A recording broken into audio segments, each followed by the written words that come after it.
I'm very glad to welcome you to the Genzyme Center today.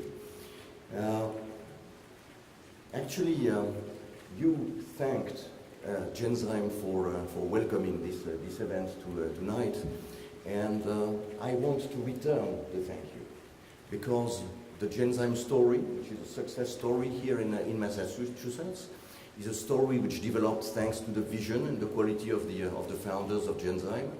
But to a large extent, the success of Genzyme relies on the richness of the ecosystem that we find here in Massachusetts. Genzyme developed its success through its own strength, but Genzyme would be nothing without all the collaborations that were developed over those 30 years with the environment we are working in.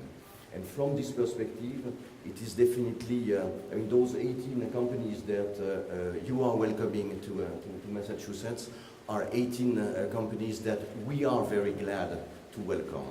I see that in the companies that we welcome tonight, I mean, there is a diversity of companies. On behalf of Genzyme, I welcome you to the Genzyme Center tonight. Wish you all success for your business and in Massachusetts, and wish you'll enjoy the same successful trajectory that has led Genzyme over the last 30 years.